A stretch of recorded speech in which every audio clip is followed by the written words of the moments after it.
한 번 더 인사했으면 좋겠는데 우리 이 인사를 못한 지가 수년이 된 것 같아서 너무 갈급해요. 우리 옆 사람 바라보시고 한 번 더 우리 메리 크리스마스 우리 한 번 더 인사할까요? 메리 크리스마스, 메리 크리스마스. 그럼 예전에 기억나십니까? 예전에 이 12월 크리스마스 시즌만 되면 온 세상이 크리스마스 장식들로 크리스마스 분위기로 이렇게 막 물들고, 그죠? 너나 할 것 없이 막 기쁘고 설레는 마음으로 메리 크리스마스 인사하면서 예수님의 탄생을 우리가 선포하며 축하했던, 여러분 그 예전에 그 분위기를 여러분 기억하십니까? 준비하는데 여기에 뭐 규빈이 오민이 정도의 나이대가 혹시 그 분위기를 경험하지 못한 건 아닌가라는 생각이 들더라고요. 여러분들 그 분위기 다 경험해 본 세대십니까? 할렐루야. 네. 라떼는요. 네. 정말 온 세상이 예수 그리스도의 이 땅 가운데 오심을 기뻐하며 축하했던 그런 분위기였어요. 근데 요즘에는 어떻습니까? 이 크리스마스 시즌이 돼도 그때만큼 분위기가 그렇지 못한 것 같아요. 저 여러분도 그렇지 않습니까? 교회 안팎으로 우리가 정신없이 바쁘게 예수님의 탄생을 우리가 축하하고 축복하고 막 우리 연극도 준비하고, 그렇죠? 뮤지컬도 준비하면서 우리가 그렇게 바쁘게 즐겁게 이 크리스마스 시즌을 보냈었는데, 우리가 그렇게 안팎으로 세레브레이션을 못한 지가 벌써 여러 해가 지나지 않지 않았냐는 거예요. 게다가 어느 순간 갑자기 메리 크리스마스, 이 인사는 특정 종교의 색깔이 너무 짙습니다, 우리 그냥 해피 할러데이로 인사합시다 라는 주장이 어디서부터인가 모르게 주장이 제기됐죠. 그때만 해도 예수님의 탄생을 우리가 축하하기를 원해서, 기억하기를 원해서 우리가 막 기도하면서 몸부림쳤던 기억이 납니다. 근데 지금 여러분 오늘날을 보면 어떻습니까? 메리 크리스마스라는 인사를 듣기가 하늘의 별따기예요. 누구나 너무나도 행복하게, 너무나도 프렌들리하게 해피 할러데이라고 인사하는 장면들을 요즘에는 본다라는 것입니다. 주중에 아내와 함께 마트 갔다가 해피 할러데이라고 인사하길래 메리 크리스마스라고 답을 했더니 가다가 훅 이렇게 돌아보더라고요. 근데 그게 제가 상상을 해봤는데 메리 크리스마스라고 하다니 라고 기뻐하는 모습을 봤어도 씁쓸했을 것 같아요. 근데 싸늘한 눈빛으로 저를 한번 이렇게 싹 쳐다보고, 뭐 무슨 말은 건네진 않았지만 그 싸늘한 눈빛을 한번 딱 전하고 의미는 모르겠어요. 그리고 본인 갈 길을 가더라고요. 제가 순간 메리 크리스마스 인사하고 딱 쳐다보길래 순간 위축이 됐습니다. 우리가 그런 세대를 지금 살아가고 있는 것 같아요. 방송에서도 제가 기사에서 읽었는데, 미국의 한 대법관이 방송에 출연해서 그 사회자가 굿모닝 하고 인사했는데 메리 크리스마스라고 답했다가 정치적 올바름을 지키지 못했다라는 그 여론의 문매를 맞고 대법관의 자리에서 사퇴하라라는 그런 반하는 여론이 이렇게 일었다라는 기사를 또 오늘 말씀을 준비하면서 제가 접했습니다. 이제는 우리가 메리 크리스마스라는 인사를 눈치 보면서 해야 되는 시대를 우리가 살아가고 있구나. 잘못하면 메리 크리스마스라고 인사했다가 우리가 봉변을 당할 수도 있는 세대를 우리가 살아가고 있구나라는 게 절실히 느껴지더라고요. 그런데 여러분, 이게 우리에게 위로의 말씀으로 다가오길 원합니다. 요한복음 15장 18절 19절에 이렇게 기록을 하고 있죠. 세상이 너희를 미워하면 너희보다 먼저 나를 미워한 줄을 알라. 너희가 세상에 속하였으면 세상이 자기의 것을 사랑할 것이나 너희는 세상에 속한 자가 아니요 도리어 내가 너희를 세상에서 택하였기 때문에 세상이 너희를 미워하는 것이다 라고 예수님께서 말씀하셨어요. 어쩌면 일어날 일이 일어난 것일 뿐인지도 모르겠다라는 생각이 듭니다. 이게 우리에게 왜 위로의 말씀으로 다가오는가 하면, 그래야 다시 오신다고 약속하신 예수님의 말씀이 성취되지 않겠습니까? 그 말씀이 성취되기까지 첫 번째 단추인지 두 번째 단추인지는 모르겠지만 우리가 겪는 이 씁쓸함이 한 두 번째 단추 정도는 되겠구나라는 생각에 위로함을 얻습니다. 그러나 그럼에도 불구하고 어느 부류들을 통해서 어느샌가 모르게 누구부터인지도 모르게 예수님의 이름이 세상에서 지워져 버렸는데, 우리는 그 반대의 부류가 되시는 우리 엑츠 청년 공동체 여러분 모두가 되시기를 예수님의 이름으로 축복합니다. 여러분이 속하신 삶의 자리에서 담대하게 메리 크리스마스, 예수 그리스도의 이 땅 가운데 오심을 선포하며 또 주의 복음을 그렇게 드러내며 나아가시는 저 여러분 되시기를 예수님의 이름으로 간절히 축원합니다. 오늘 본문에도, 우리가 함께 읽은 본문에도 두 부류의 사람들이 등장을 해요.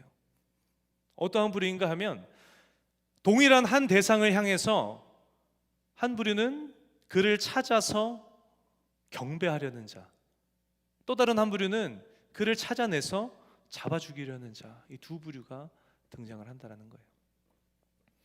하나님께서는 온 인류를 대속하시고 우리를 구원하시기 위하셔서 성육신 하셨죠. 사람의 몸을 입고 이 땅 가운데 오셨다는 거예요. 우리를 구원하기 위해서 단 하나뿐인 아들 예수 그리스도를 이 땅 가운데 보냈는데, 그 예수님께서 탄생하셨다라는 그 놀라운 은혜의 소식이 이 땅에 전해지자 두 부류가 일어났다는 거예요. 찾아서 경배하려는 자들, 찾아내서 잡아 죽이려는 자들, 이 두 부류의 사람들이 등장을 했다라는 것입니다. 이 두 부류가 누굽니까, 여러분? 우리가 너무나 잘 아는 동방 박사들과 헤롯 대왕이에요. 대헤롯이라고도 부르는 헤롯 대왕입니다. 크리스마스를 한 주 앞둔 오늘 이 시간에 여러분, 이 동방 박사와 헤롯 대왕, 이 두 부류의 사람들의 삶의 모습을 우리가 들여다보면서 하나님께서 우리에게 어떠한 말씀을 전하기를 원하시는가 우리가 함께 고민해보는 시간을 가졌으면 좋겠어요. 동방 박사들, 여러분 동방 박사가 누군지 여러분 잘 아십니까? 이들이 누굽니까?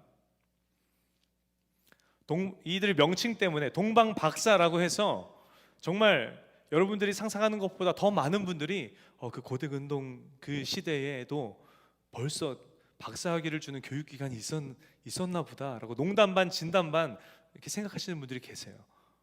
근데 이들이 명칭 때문에 그런데 이들이 누굽니까?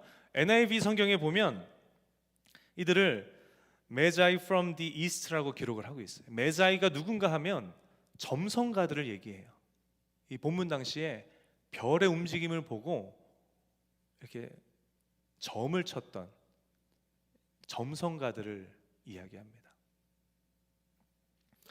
이들이 동방 박사, 동방에서 온 이들이라고 이야기하는데 그 동쪽이 어디였는가 하면 오늘날 이라크 지역을 이야기합니다. 구약 시대 때 바벨론 제국이 있었던 그쪽 지역을 이야기해요. 그래서 어떻게 이 동방의 이방인들이 별을 보며 점을 쳤던 이 점성가들이 예수 그리스도라는 존재를 알았으며 예수님이 이 땅 가운데 오신다라는 것을 어떻게 알았으며 그들이 그 예수님을 어떻게 기다릴 수 있었으며 이렇게 달려와서 하나님 앞에 예수 그리스도 앞에 경배할 수 있었는가 의아해하는 사람들이 너무나 많았죠. 그런데 이유인즉슨 그렇습니다. 여러분 기억하시죠? 우리가 72586은 기억합시다라고 제가 몇 번 말씀드렸는데 마치 우리나라처럼 이스라엘이 솔로몬 이후에 남유다와 북이스라엘로 분단이 되죠. 그리고 BC 722년도에 아수르에 의해서 북이스라엘이 먼저 멸망을 당하고 그 다음에 주전 BC 586년에 바벨론 제국에 의해서 남유다가 멸망을 당합니다. 그리고는 어떻게 됐죠? 그 유대인들이 포로로 여러 번에 걸쳐서 바벨론 제국의 포로로 끌려갑니다. 그렇게 포로 생활을 자그마치 70년이라는 시간 동안 포로 생활을 해요. 그 포로기 때에 수많은 유대인들이 그곳에 이주해서 그곳에서 삶을 이어갔는데 그 유대인들을 통해서 메시아, 온 인류를 구원할 예수 그리스도가 이 땅 가운데 오실 거라는 소식을 들었다는 거예요. 그들을 통해서 여호와 신앙으로 종교가 바뀌었던 이방인들이 적지 않았다는 것입니다. 여러분 바벨론 제국의 총리, 우리가 너무나 잘 아는 인물이죠. 여기도 몇 명 이름이 있으실 것 같은데 누굽니까? 다니엘이에요. 총리는 나라의 2인자예요. 이 다니엘의 영향력이 어땠겠습니까, 여러분? 시간이 흘러서 그 고대 근동의 패권을 바벨론 제국이 쥐고 있었는데 페르시아라는 신흥 강국이 나타나서 바벨론을 무찌릅니다. 그리고 고대 근동의 패권을 페르시아가 장악을 하죠. 그러나 그때 당시에 총리 자리도 누가 앉습니까? 다니엘이 앉아요. 여러분, 그 큰 세상을 제패했던 것과 같았던 그 큰 제국의 2인자 총리였던 다니엘의 영향력이 여러분 어땠겠습니까? 그가 믿는 하나님, 그가 가진 종교가 어땠겠느냐는 거예요. 그곳에 수많은 사람들이 자신이 존경하는, 자신이 따르는 그 다니엘의 종교를 받아들이기 시작했다는 거예요. 페르시아가 고대 근동의 패권을 장악한 이후에 고레스 왕이, 고레스 칙령이라고 하죠. 모든 유대인들을 너네 나라로 이제 돌아가도 돼. 고레스 칙령을 공표하면서 포로 생활의 종지부를 찍어줍니다. 그러나 그때 이미 그곳에서 너무 잘 정착했기 때문에 그곳에서 돌아오지 않고 그곳에 뿌리를 내리고 삶을 살아갔던 유대인들도 있었다라는 거예요. 그래서 우리가 이전에 유대인이 되면 예루살렘으로 다 모여들 때 정말 먼 곳에서도 오는 유대인들이 있었다고 이야기 나누지 않았습니까? 그들을 통해서도 예수 그리스도가 이 땅 가운데 오심에 대한 그 기쁜 소식이 전해졌다라는 거예요. 본문에 말씀 중에도 그들이 신앙을 갖고 있었다라는, 하나님을 믿었음을 보여주는 성경 구절들도 있습니다.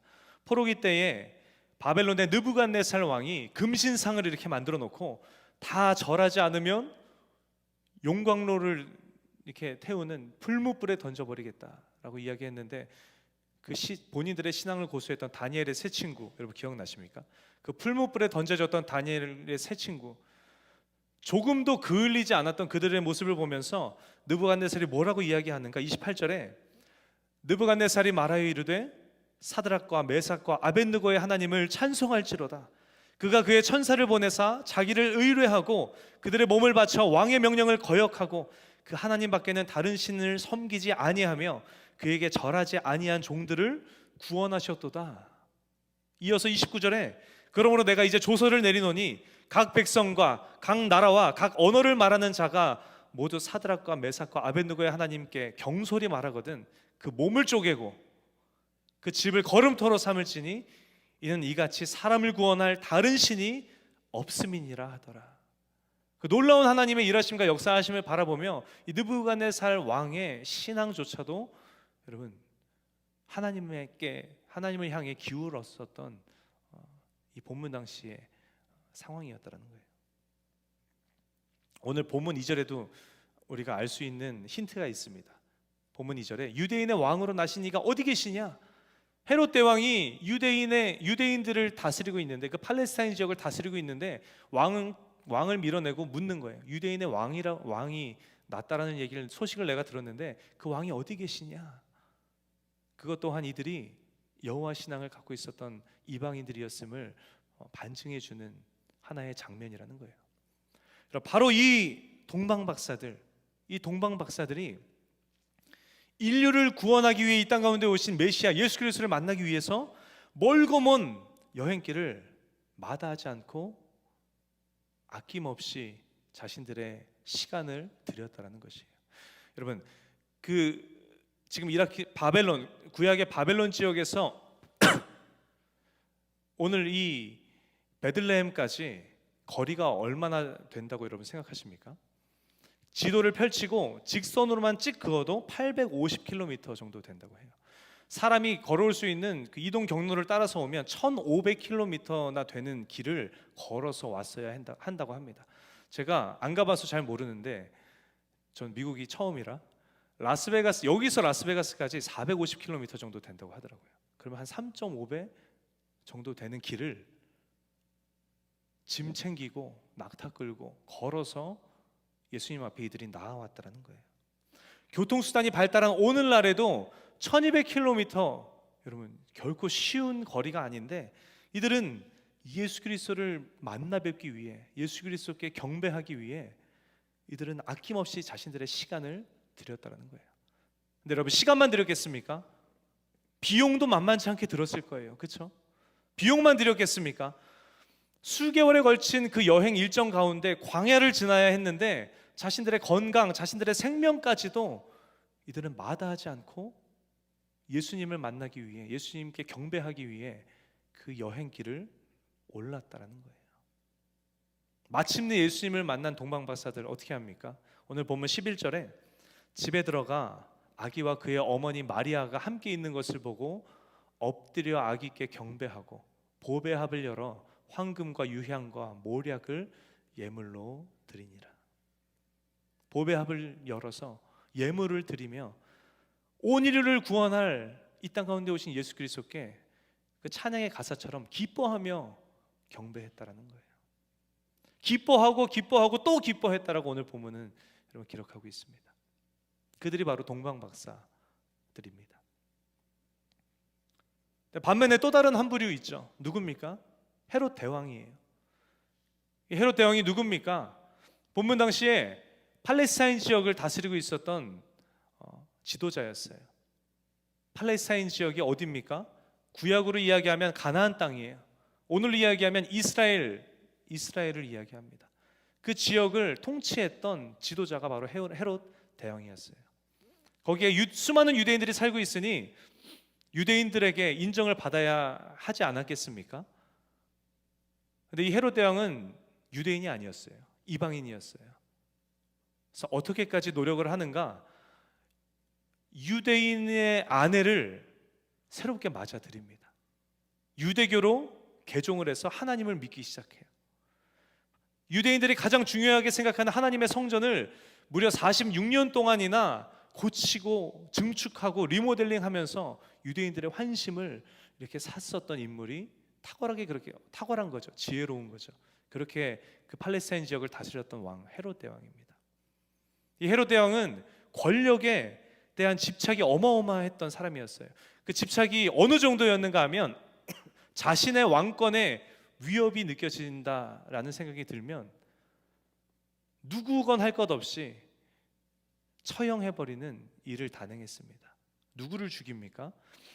가장 사랑했던 아내라고 학자들은 이야기해요. 미리암네 2세, 자신의 아내, 그리고 그 아내의 동생, 처남이죠. 처남. 아내의 어머니, 장모님이죠. 장모. 그리고 그 가장 사랑했던 아내로부터 출산한 두 명의 아들, 아리스토블로스, 알렉산더, 이 두 아들까지도 자신의 권력이, 자신의 왕권이 위태롭게 느껴지자 단칼에 베어버리는 그 정도로 극악무도했던 자가 바로 헤롯 대왕이었습니다. 그런 헤롯 대왕이 오늘 본문 장면에서 어떤 이야기를 들었다고요? 내가 그렇게 나의 왕권을 지키려 애쓰며 노력하며 자녀에게도 배우자에게도 칼을 들이대면서 지켜왔는데 유대인의 왕으로 나신 이가 있다던데 어디 계십니까? 라는 소식을 들었다라는 거예요. 이 헤롯 대왕의 마음이 어땠겠습니까? 오늘 본문 3절에 이렇게 기록하죠. 헤롯 왕과 온 예루살렘이 듣고 소동한지라 라고 기록합니다. 막 소동한 게 아니라 그 마음속에 소동이 일어난 거예요. 그 말이 굉장히 거슬렸던 것입니다. 마음이 다급해지니 이 헤롯 대왕이 어떻게 움직여요? 4절에 부르는 거예요. 대제사장들과 서기관들을 불러 모으는 거예요. 그리고는 물어보죠. 이 그리스도가 어디서 난다고들 하느냐? 정말 그 구약 성경을 꿰고 있던 이 바리새인들과 서기관들이 뭐라고 대답합니까? 본문 5절 6절에 유대 베들레헴입니다 라고 이야기를 해줘요. 예전에 성경에, 우리 구약 성경에, 우리 미가서에 이렇게 기록이 되어 있습니다. 유대 땅 베들레헴아, 너는 유대 고을 중에서 가장 작지 아니하도다. 내게서 한 다스리는 자가 나와서 내 백성 이스라엘의 목자가 되리라 하였음이니이다. 왕이시여, 이렇게 기록되어 있습니다. 베들레헴이 확실합니다. 그러니까 헤롯 대왕이 머리를 또 굴리죠. 동방박사들을 찾아가서 뭐라고 이야기합니까? 그 메시아가 베들레헴에 있어. 가서 잘 찾아보시고 찾게 되면 나에게도 알려주시오 왜요? 나도 그에게 경배하고 싶소. 그러나 헤롯이 정말 예수님께 경배하기 위해서 동방박사들에게 그런 말을 전한 것입니까? 아니죠. 천만에요. 발견되는 즉시 잡아 죽이려는, 그의 왕권을 지키려는, 그의 권력을 지키려는 그의 꾀였다라는 거예요. 정말 다행히도 예수님을 만나서 예수님께 경배를 드린 동방박사들이 알립니까? 알리지 않아요. 본문 12절에 이렇게 기록합니다. 그들은 꿈에 헤롯에게로 돌아가지 말라 지시하심을 받아 다른 길로 고국에 돌아가니라. 하나님의 은혜죠. 하나님의 일하심이죠. 꿈에 나타나 헤롯에게로 돌아가지 말라 지시하심을 받아서 그 자리로 동방으로 다시 떠나갑니다. 그러나 너무나 안타까운 일이 뒤이어 일어나죠. 어떤 일이 일어납니까? 내가 어디 있는지 모르니, 누군지 모르니, 찾을 수 없으니 그들이 동방에서 유대인의 왕으로 나시니까 유대의 왕으로 탄생했다더라, 메시아가 탄생했다더라라는 소식을 듣고 여기에 1500km를 걸어서 오면 한 4, 5개월, 5, 6개월 정도 걸리겠지. 그리고 뭐 바로 알고 바로 오진 않았을 테니까 한 서너 개월 더 더하면 한 1년쯤 되려나?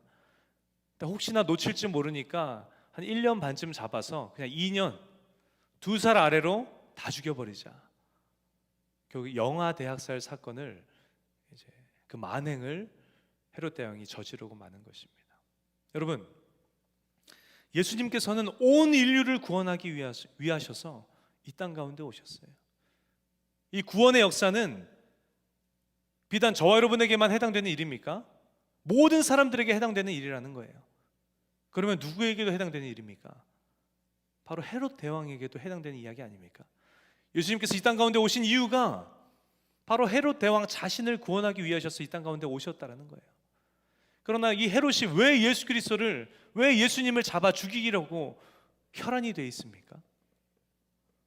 뭔가 대단한 이유였으면 기분이라도 덜할 텐데 대단한 이유도 아니에요. 무슨 대단한 사상적인 이유도 아닙니다. 내 욕심, 내 만족, 내 권력 지키고자 이 땅 가운데 오신 구원자 예수 그리스도를 잡아 죽이려고 계획했었다라는 거예요. 결국에는 헤롯 대왕이 어떠한 도구로 쓰임 받습니까? 죽을 수밖에 없는 많은 이들을 죽음에서 생명으로 옮기시려는 하나님의 놀라우신 구원의 역사를 가로막는 도구로 전락하고 말았다는 것입니다. 여러분, 이 두 부류의 사람들, 이 헤롯과 이 동방박사들, 하나님께서는 이 귀한 시간에 저 여러분을 은혜의 자리로 인도하시고 왜 이 두 부류 사람들의 이야기를 저 여러분에게 전하고 계신 것일까요? 왜 우리에게 이들의 삶의 모습을 보여주고 계신 것이냐는 거예요. 이유는 간단합니다. 이 동방박사들과 헤롯의 모습이 여러분 남 이야기가 아니기 때문이에요. 오늘을 살아가는 그리스도인들의 모습 가운데에서도 충분히 발견될 수 있는 두 가지의 모습이기 때문에 예수님께서 오늘 저 여러분을 이 은혜의 자리로 이끄시면서 이들의 삶의 모습을 저 여러분에게 전하고 계시다는 것입니다. 오늘을 살아가는 그리스도인 중에 그저 예수님을 만나기 위해 내 시간도, 내 물질도, 내 안전도, 내 생명까지도 바쳤던 동방박사들의 모습처럼 살아계신 하나님, 나의 삶의 주인 되신 하나님이 내 삶의 이유입니다. 내가 주님과 동행하는 삶을 살기를 원합니다. 그렇게 고백하면 몸부림치는 그리스도인들이 오늘 살아가는 그리스도인들 중에 있다라는 거예요. 그러나 안타까운 사실은 반면에 내가 하나님 앞에 예배하고 내가 봉사하며 수많은 사역들을 감당하고 있음에도 불구하고 그것이 우선이 아니라 내 계획, 내 만족, 내 기쁨, 내 권력, 이런 것들이 더 우선이기에 하나님의 영광을 가리는 그리스도인들 또한 너무나도 많다라는 거예요. 근데 그들이 그들의 삶의 모습을 통하여서 동역자들을 실족시키고 나아가서 믿지 않는 자들로 하여금 하나님을 향한 또 교회 공동체를 향한 신뢰를 앗아가 버리는 역할을 하는 그리스도인들이 오늘날 너무나도 많다라는 것입니다. 중요한 건 헤롯은 실패했죠. 그죠? 그러나 오늘을 살아가는 그리스도인들 중에 그 구원의 길을 너무나도 잘 가로막는 사람들이, 그 일을 너무나도 잘 감당하는 그리스도인들이 오늘날 너무나 많다라는 사실이에요. 마치 온 인류를 구원하기 위해 이 땅에 오신 예수를 잡아 죽여서 죽을 수밖에 없는 죄인들의 구원의 길을 가로막았던 헤롯 대왕의 만행처럼 많은 이들의 구원의 길을 가로막고 있는 그리스도인들, 이 세대에 너무나도 많이 발견된다는 것입니다. 오늘날 그리스도인들 모두가 예외 없이 이 두 부류 중 한 부류에 속하기 때문에 하나님께서는 오늘 저 여러분을 인도하시고 말씀하고 계신 거예요. 묻고 계신 거예요. 너희는 어느 편에 설 것이냐? 너는 어느 편에 설 것이냐? 어떠한 역할을 감당하기를 원하느냐? 어떠한 삶을 살고 있느냐? 오늘 저 여러분에게 묻고 계시다는 거예요. 여러분, 저 여러분이 제가 뭘 아무것도 아닌걸요 라고 여러분들이 생각하실지 모르겠지만 저 여러분이 그렇게 중요합니다. 저 여러분의 신앙의 모습을 통해서 하나님의 나라가 세워질 수도 있고 예수 그리스도의 이름이 지워져 버릴 수도 있다는 거예요.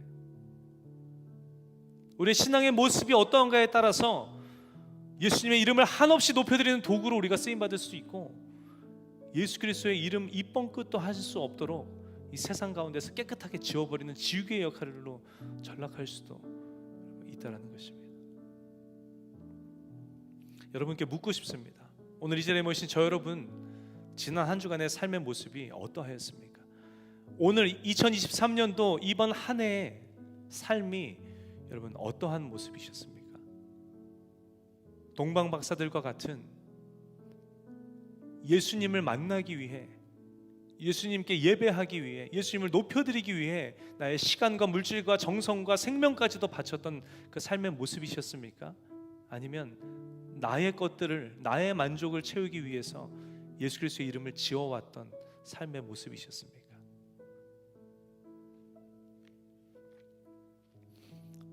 말씀드리고 싶은 것은 이제 과거는 중요하지 않은 것 같아요. 지금 이 순간에 저 여러분의 모습이 어떠한가가 중요하다라고 생각을 합니다. 오늘 이 자리에 모이신 저 여러분의 입술 가운데에서 여러분 그런 고백이 흘러나오기를 원합니다. 이 땅에 오신 주님, 분명히 다시 오시겠다 약속하신 그 주님, 내 삶의 주인 되시는 예수님을 간절히 찾고 예배하는 내가 이 시대의 동방박사로 서기를 이 시간 결단합니다. 그러한 결단이 오늘 저 여러분의 가슴속 깊은 곳에서부터 고백되어지는 오늘 이 자리에 모이신 저 여러분 모두가 되시기를 예수님의 이름으로 간절히 축원합니다. 예수 그리스도의 이름이 저 여러분의 결단을 통해서 다시금 세상에 울려 퍼지는 그 은혜의 사건, 그 사건을 우리 두 눈으로 직접 목도하시며 하나님 앞에 기쁨의 찬양 올려드리는 오늘 이 자리에 모이신 액체 청년 공동체 모든 청년 여러분들 되시기를 예수님의 이름으로 간절히 축원합니다. 이 시간 우리 함께 찬양하기를 원합니다. 주님, 이전에 연약했던 나의 모습들 이 시간 믿음으로 주님 앞에 내려놓고 다시금 주님 앞에 가까이 나아가기를 원합니다. 목마른 우리 영혼 가운데, 목마른 우리 심령 가운데 마르지 않는 생수의 강물을, 성령의 기름을 물부터 부어주시고 우리가 오늘 마음속 깊은 곳에서부터 결단하는 그 결단의 고백처럼 이 세대에 하나님 기뻐하시는 동방박사의 신앙으로 서는 거룩하게 구별된 그리스도인 되게 하여 주옵소서. 우리 간절히 우리 사모하는 심령 가지고 우리 함께 고백하며 나아가기를 원합니다.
나의 영혼 목마른 나의 영혼 주를 부르니 나의 맘 만져 주소서.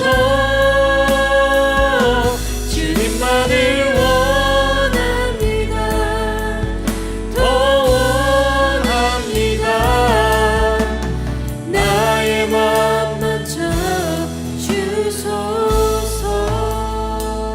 우리 한 번 더 고백할까요? 주께 가까이 날 이끄소서. 주께 가까이 날 이끄소서. 간절히 주님만을 원합니다. 채워주소서. 채워주소서. 주의 사랑을. 자, 여러분 괜찮으시면 우리 두 손 높이 들고 함께 고백하기를 원합니다. 목마른 나의 영혼 목마른 나의 영혼 주를 부르니 나의 맘 만져 주소서. 주님만을 원합니다. 더 원합니다.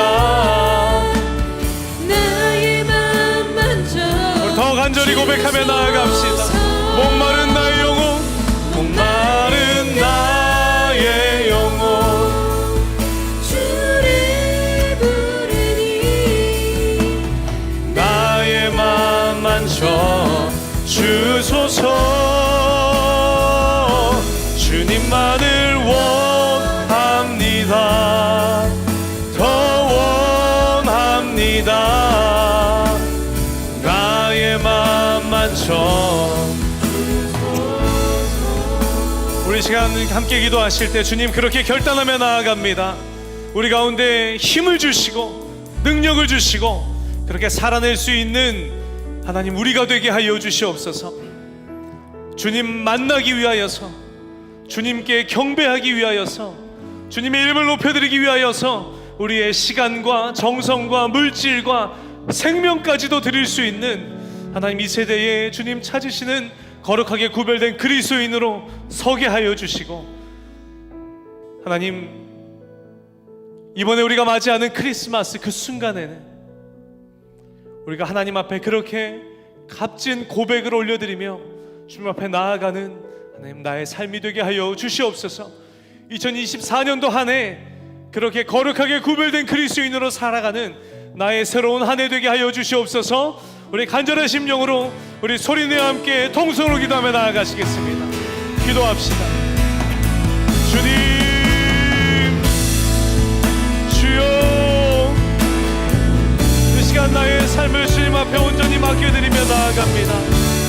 나의 연약함을 주님 앞에 맡겨드리며 나아갑니다. 아버지 하나님, 이 시간 주님께 나의 삶을 맡겨드리며 나아갑니다. 하나님, 주님을 만나기를 간절히 사모하는 심령으로 아버지 하나님의 이름을 높여드리기 위한 하나님 나의 간절한 마음으로 아버지 나의 삶과 시간과 물질과 나의 하나님 생명까지도 주님 앞에 아낌없이 드렸던 이 동방박사들의 모습처럼 아버지 나의 삶이 그러한 모습 되어지길 원합니다. 나의 삶이 하나님 앞에 그렇게 드려지는 삶이 되길 원합니다. 주여, 이 시간 주님을 의지하며 나아가오니 아버지 우리 청년들 한 사람 한 사람의 심령 가운데 믿음 더하여 주시고 힘과 능력 더하여 주시며 이들이 하나님 앞에 그러한 예배로 반응하며 나아가는 아버지 우리 세대의 모든 이 자리에 모인 청년들 되게 하여 주시옵소서. 하나님 이 시간 주님의 앞에 우리의 삶을 온전히 맡겨드리며 나아갑니다. 아버지 하나님 우리 청년들을 위하여 기도하며 나아갑니다.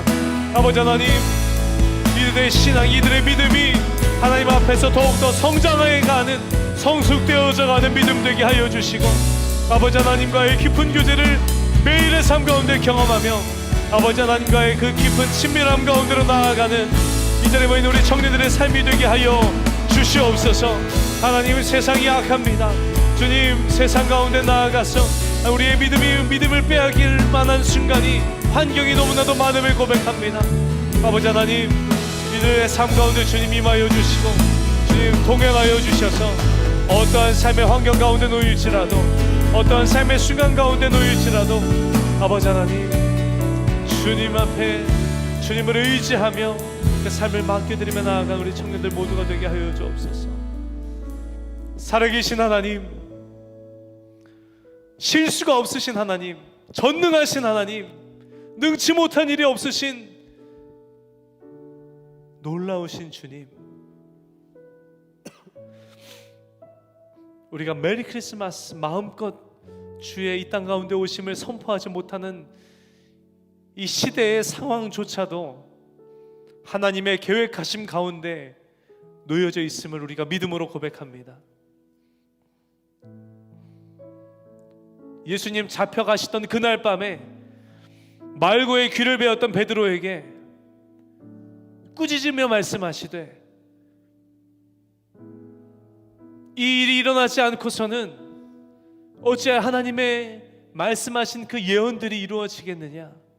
말씀하셨던 그 예수님의 말씀처럼 우리가 느끼는 이 씁쓸함도, 이 성탄 시즌에 느껴지는 이 공허함도 하나님 우리가 마땅히 겪어야 하기에 주님께서 우리 가운데 허락하신 삶의 환경인 줄 하나님 우리가 이 시간 믿음으로 고백합니다. 그러나 우리가 그 가운데에서 믿음으로 반응하기를 원하는 것은 이 동방 박사들의 신앙처럼 예수 그리스도 이 땅 가운데 오심을 기뻐하고 또 기뻐하며 예수 그리스도의 나심을 마음껏 선포하며 나아가는 우리의 삶이 되어지기를 원합니다.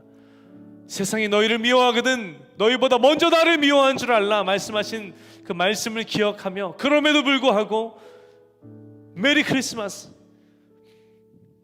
그 예수 그리스도 이 땅 가운데 오심을 선포하며 나아간 우리의 삶이 되기를 원합니다. 뿐만 아니라 우리의 신앙의 모습이 마치 헤롯 대왕처럼 예수 그리스도의 이름을 지우기에 바쁘게 사용되어지는 도구되지 않기를 원합니다. 우리의 시간도 우리의 물질도 우리의 생명조차도 그저 주님 나의 삶의 주인으로 모셔드리는 그것 하나에 예배 가운데 나와 주님의 이름을 높여드리며 주님을 찬양하는 그곳에 우리의 삶을 드리기를 결단하노니 주님 이 시간 이 자리에 모여 예배하는 모든 청년들의 삶 가운데 성령님 임하여 주시고 우리의 마음을 만져주시고 우리에게 용기와 담대함과 힘과 능력 주셔서 주님을 드러낼 때 손가락질 당하는 이 세대일지라 할지라도 우리가 묵묵히 주님 붙들고 주님과 동행하며 나아가는 우리 액치 공동체 모든 청년 영혼들 되게 하여 주시옵소서. 마침내 우리를 통하여서 예수 그리스도의 이름이 다시금 회복되어지고 다시금 선포되어지는 그 놀라운 주의 역사, 그 역사를 함께 써내려가는 이 자리에 모인 우리 모든 청년 영혼들 되게 하여 주시옵소서. 그렇게 담대하게 살아내는 한 주 살게 하실 주님을 간절히 기대하며 살아계신 예수님의 이름으로 기도합니다.